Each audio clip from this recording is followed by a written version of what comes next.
Hello guys, कविता classes में आपका स्वागत है। आज पुनः हम लोग कक्षा 10 का इसके पहले एक वीडियो बना था जिसमें चैप्टर 2.2 में पार्ट 1 का बना था।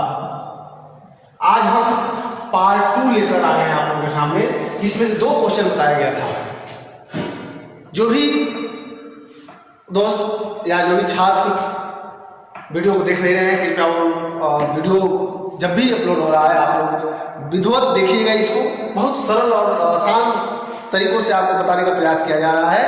इसमें चैप्टर 2.2 में हम लेके आ रहे हैं जो बाकी बचे हुए प्रश्न थे। हम 2 प्रश्न का उस पर चर्चा किए हुए थे, एक x² - 2x - 8 और एक 4x² - 4s + 1। यह 2.2 में पहले क्वेश्चन में 2 प्रश्न हो गए थे, जिसमें तीसरा आपका प्रश्न है। जो तीसरा प्रश्न हम आपके पास लेके आ रहे हैं, यह है 6x² - 3 - 7x। यह आपका प्रश्न है। हम इसको हल करेंगे। इसको हल करने में हमें बहुपदों का शून्यक निकालना है और शून्यक से हमें इनके शून्यकों के गुणांकों से इनके बीच की सत्यता की जांच करनी है कि वह सत्यता की जांच इसलिए करेंगे कि आप शून्यक जो निकाले हैं वह सही है कि नहीं। इसलिए हम सत्यता की जांच करते हैं। तो सबसे पहले हम इस प्रश्न पर ध्यान दें कि यह प्रश्न जो फॉर्मेट है थोड़ा इसमें घुमाने का प्रयास किया गया, बहुत नहीं थोड़ा घुमाया गया है। वह क्या घुमाया गया है देख लीजिए। 6x² x² के बाद आपको वही पद रखा जाता है जो x से जुड़ा हो। यह 2 घात है, इसके बाद 1, उसके बाद x का पद हट जाता है। तो इस पद में हम लिख लें और लिखने के बाद हम इसको शून्यक निकालेंगे। इसका शून्यक निकालेंगे, हल करेंगे। तो हम हल करें तो देखिए 7 है, यह 3 है और यह 6 है। हम बताए हैं कि फर्स्ट और लास्ट दोनों को क्या करेंगे, गुणा कर लीजिए। गुणा करेंगे क्या होगा, 18। अब हम ऐसा 2 शब्द ढूंढे कि जो देखिए यहाँ माइनस है, प्लस है, माइनस है, ऐसा 2 शब्द ढूंढे कि गुणा करने पे 18 आए और घटाने पे 7 आ जाए। तो हम ढूंढे कौन सा पद है, ध्यान दीजिए कि 9 × 2 बराबर आता है 18 और 9 - 2 बराबर होता है 7। आ गया, बहुत आसान है। इसमें बस थोड़ा आपको दिमाग लगाना है। तो ध्यान दीजिए 6x² माइनस का माइनस रहने दीजिए। अब यह नहीं लिखेंगे, अब हम यह लिखेंगे। तो ब्रैकेट में लिखिए 9 - 2 और x है, x लिखेंगे -3। हो गया। अब इतना आने के बाद इसको हल कर लीजिए। 6x² - 9। अब जब यह ब्रैकेट टूटेगा, ब्रैकेट हटेगा, तो यह जो इसके बगल में जो भी चिन्ह होता है उसका अंदर मल्टीपल गुणा होता है। इसका हम गुणा करते हैं। तो गुणा कीजिए। तो जब यह गुणा करेंगे हम माइनस रह जाएगा, लेकिन माइनस और जब माइनस में गुणा होगा तो प्लस होता है। प्लस देखिए एक और चीज है, x का भी इसमें गुणा होगा तो x लिख दीजिए। प्लस क्या होगा, हो गया। अब होगा आपका 2x - 3 आ गया। अब इसको हम कॉमन ले लें। अब देखिए इसमें इसी रूप में हमको कॉमन लेना है, तो क्या कॉमन लेंगे हम इसमें 3x कॉमन ले लेंगे। जब 3x कॉमन लेंगे तो होगा 2x - 3 हो जाएगा। प्लस अब इसमें हम क्या कॉमन लेंगे, इसमें हम +1 कॉमन लेंगे तो हो जाएगा 2x - 3। यह 2 पद बन गया। 2 पद में दोनों का उतारना है 3x + 1। अब यहां से हम शून्यक निकाल लें। शून्यक कैसे निकालेंगे, 2x - 3 ठीक 0 कर लीजिए। तो 2x = 3 हो जाता है, तो x = 3/2 हो जाएगा। एक और पद आएगा यह, तो यह भी निकालेंगे आप। इसको होगा 3x + 1 = 0 करेंगे तो 3x = -1 होगा और x = -1/3 होगा। यह इतना आ गया आपका, यह शून्यक आ गया आपके। ध्यान दीजिए यह 2 शून्यक हो गए। शून्यक हो गया आपका कितना, ध्यान दीजिए एक हो गया 3/2 और एक हो गया -1/3। अब हमको सत्यता की जांच करनी है। शून्य है इतना, तो हम सत्यता की जांच करें। कहिए, सत्यता की जांच करें। हम आपको बताए हैं कि सत्यता की जांच दो तरह से कर सकते हैं। यह अल्फा और बीटा का यह मान है, तो उसमें होता है अल्फा प्लस बीटा बराबर माइनस बी बाई ए। यह अल्फा और बीटा यह शून्यकों का योगफल है, समझिए। अब शून्यकों का एक गुणनफल होता है, क्या होता है? अल्फा इंटू बीटा बराबर सी बाई ए। तो हम जांच कर रहे हैं, पहले से हम पहले जांच करें अल्फा प्लस बीटा। ध्यान दीजिए, अल्फा यह है और बीटा यह है, तो मान रखिए क्या होगा? अल्फा का मान 3/2 प्लस बीटा का मान लिखिए -1/3 हो गया। अब आप यहां बराबर कर लीजिए। जब बराबर करेंगे, अब यहां से आप जब जांच करेंगे तो आप इसमें आएंगे।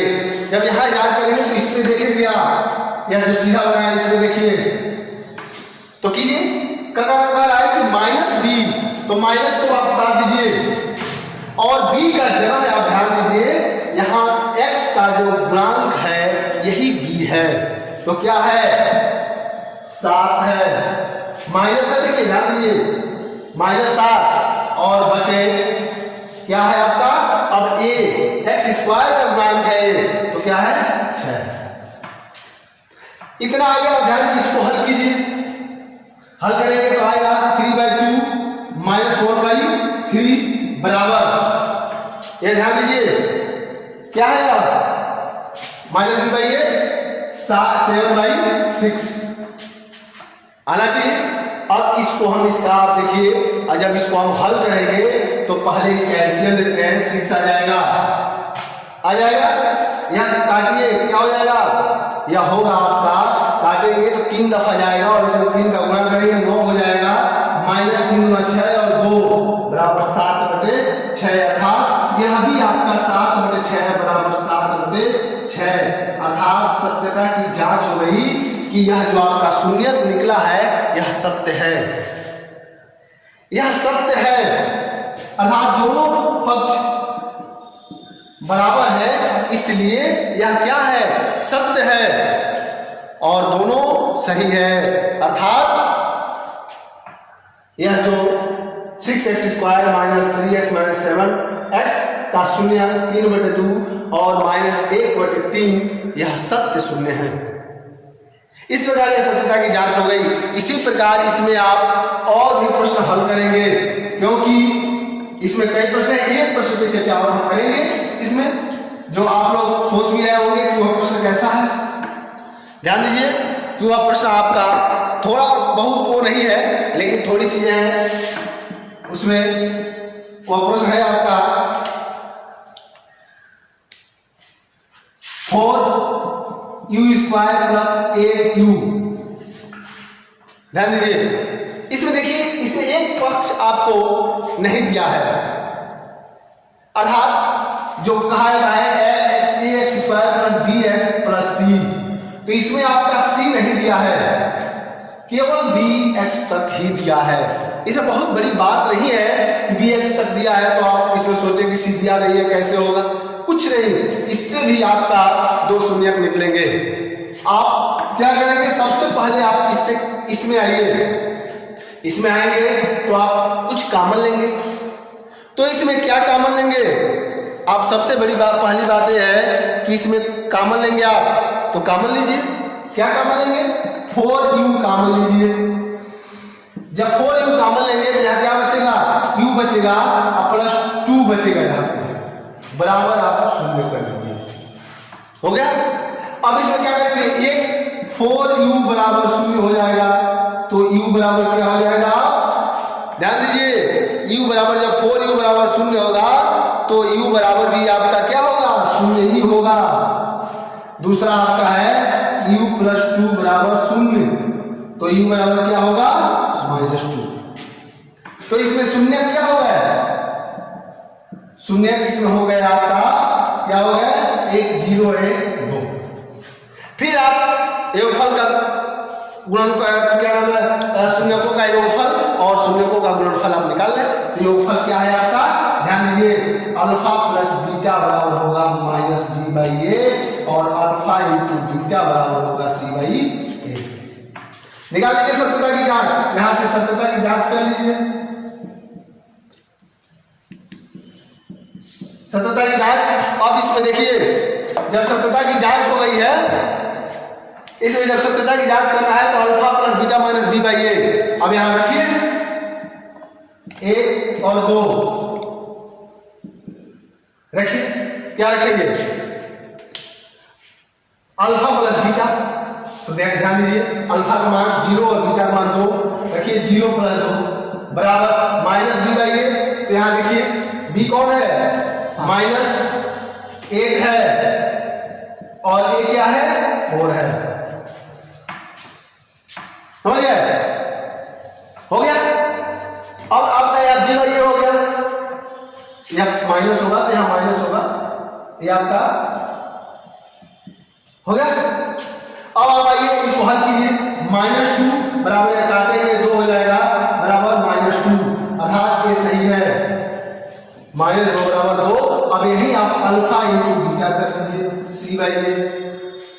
अल्फा इंटू बीटा कैसे करेंगे, ध्यान दीजिए, 0 इंटू 2 अल्फा बीटा हो गया, ठीक, बराबर सी आप है ये नहीं है, सी क्या लिखेंगे, 0 लिखेंगे, ए क्या है आपका 4 है, 4 लिखेंगे, तो यह 0 हो जाएगा बराबर 0 में किसी भी अंक से भाग देते हैं तो क्या हो जाएगा, 0 हो जाएगा, इसलिए 0, अर्थात ये भी सही है।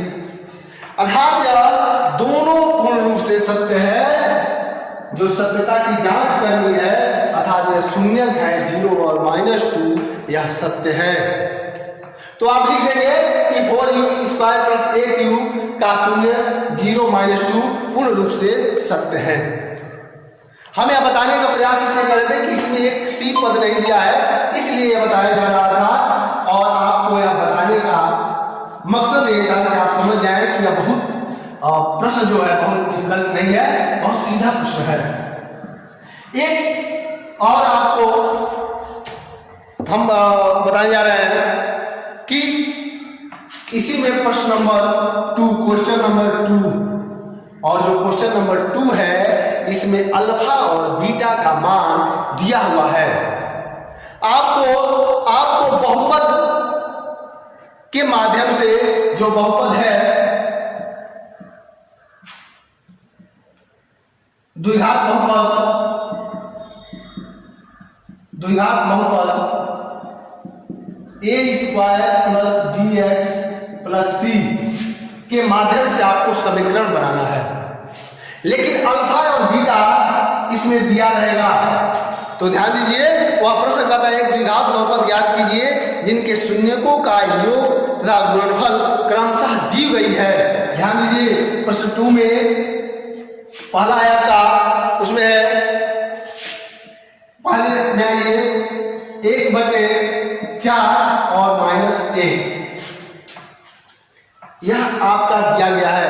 कह रहा है कि इसमें एक योगफल है, अर्थात यह जो है यह योगफल है और यह जो है वह गुणनफल है, यह गुणनफल है, और इसके माध्यम से हमें द्विघात बहुपद ज्ञात करना है। यह योगफल और गुणनफल दी गई है, अर्थात अल्फा का मान है और यह बीटा का मान यह दिया गया है, तो हम इसके माध्यम से हमको ज्ञात करना है। तो इस पे आप ध्यान दीजिए कि एक सूत्र भी होता है, एक फार्मूला भी होता है। वह फार्मूला क्या है, बहुत आसान फार्मूला है, रख दीजिए। फार्मूला है क्या, ध्यान दीजिए, वह फार्मूला आपका है एक्स स्क्वायर,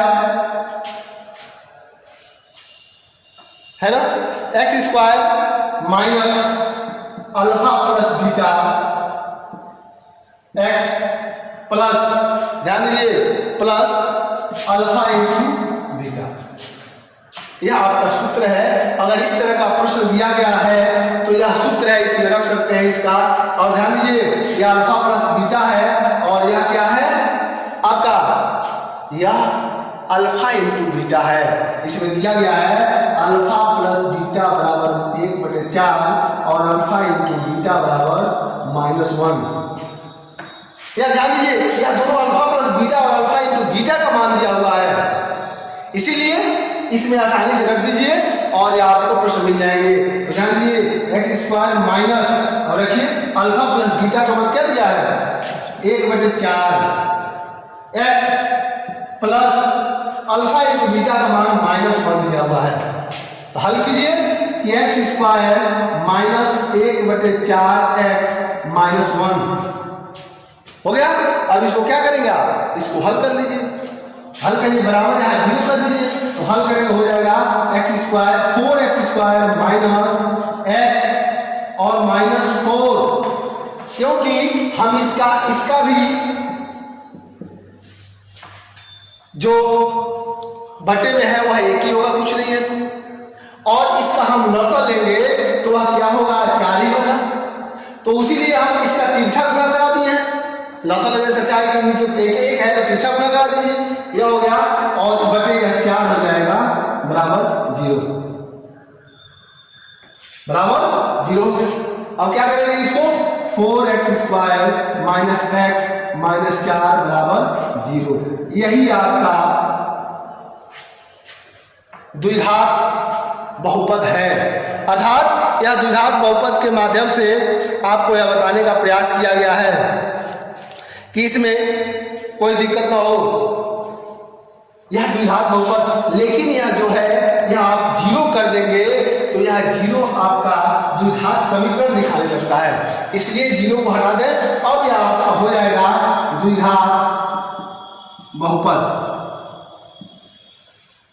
द्विघात बहुपद और द्विघात समीकरण में अंतर है, अंतर यही है, ध्यान दीजिए, यह ax square plus bx plus c होगा, यह द्विघात बहुपद होगा, लेकिन जैसे ही यह इक्वल टू 0 हो जाएगा यह द्विघात समीकरण में बदल जाता है। ठीक, तो यह आपका यहां तक यह क्वेश्चन नंबर 2 का पहला पार्ट में आपका है कि 4x square minus x minus 4 यह आपका द्विघात समीकरण हो गया। ठीक, यह केवल दिखाने के लिए आपको किया गया है। ठीक, यह इतना आपका प्रश्न का आंसर हो गया। इसी तरह इसमें जो भी पार्ट दिया गया है आप इस पार्ट को इसमें अगले पार्ट को हल कीजिएगा। हम जो भी अगला वीडियो लेके आएंगे तो इस फार्मूला के बाद हम एक और फार्मूला के माध्यम से आपको बताने का प्रयास करेंगे।